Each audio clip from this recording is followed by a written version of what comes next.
Now this question maybe looks a little bit more intimidating at first, just because it's 4 marks, and that's probably a little bit unusual, but it's actually not all that difficult, and you should be able to access at least some of the marks in here. So we have to look at this code and we have to describe how the ultimate day out heading, which is here, would look when displayed in a browser, which is really just saying how this would look when we view this web page. Including the background colour, so it's handy that it's telling us that, so we'll know to look for a background colour here. Well, first of all, if I go to this ultimate day out, we see it's got an H1 and it's also got a class. So let's look at those first of all. So all heading ones have got this font family, so the font is Helvetica, the size is 24. Now I've scored out the text align because if we look at the class, which is this .open section, that's text align left. So this particular one won't be centered, this one will be left. So it'll be, the font is Helvetica,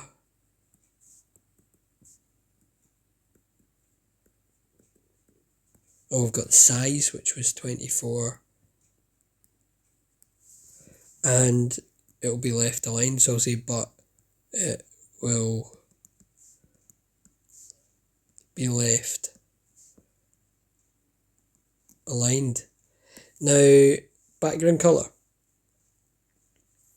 If I look first of all at the body, so the page has got a light blue background colour, but then this specific part we don't have on the open section class, we don't have a background colour, and on the heading H1 we don't have a background colour, but if you look at it carefully it's inside a div in here.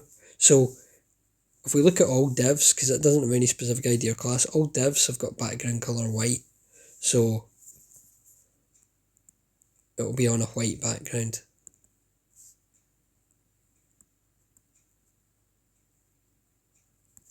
And that's our 4 marks, so actually it's not as intimidating as maybe that sounds or it looks. If we look over the page, we've got another one about how something is going to look. So we've got some code. We don't even need to read this code in conjunction with what's on the previous page. Just going off of this, we're to draw how it would look. Now I've already written in the text, just to save me a little bit of time. So I've got the block cars and the mystical forest and the lizard already written in. Now, UL and LI, that's telling us that it's an unordered list, and each one of these therefore is a bullet point. If I look at this paragraph above it, that'll be new ride, so that's not on a bullet point. And then there's one last thing in this question, so we've got A, href equals block cars, and then the end of the A along here, which means that this block cars is a link, so it's going to look underlined, and that's how this would appear when we view the page.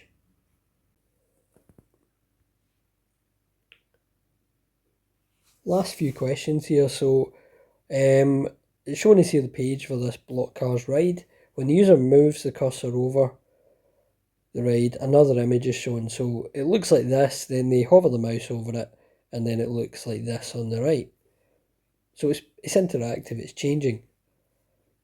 State the language. Now there's 3 languages that we needed to know for web. HTML, which is about the content of the page, CSS, which is about the style, and JavaScript is what makes something interactive. And realistically, I think we've only seen this question asked anyway with JavaScript, to state the language that's being used. Then the event, and that's also given away that it's JavaScript because JavaScript has events. So the 2 events that we need to know were onmouseover and onmouseout.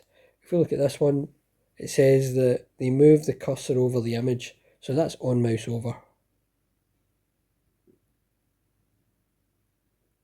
And you don't really need to know much more detail than that about JavaScript. For Nat 5, you'll be writing some JavaScript for hire. It says Blockland runs a competition that involves guests of the park submitting video footage. So I'm going to underline that. Guests of the park are submitting video footage that they've taken. Member of staff suggests you could upload the videos to the website. What do they have to do to comply with the Copyright Designs and Patents Act? Well, because Blockland or the member of staff doesn't own the videos, the guests, the people who are visiting the park, have taken the videos, they own the copyright to it. So they have to get permission or a license if they want to use them.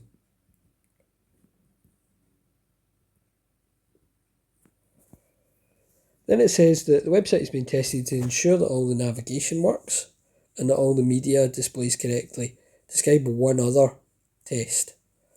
Now, it's the sort of thing where sometimes people don't read the question fully and they just write a test and they write one that's already there. So we need one that's not already written down.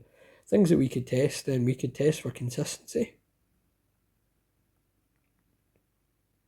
We could test that it matches the design.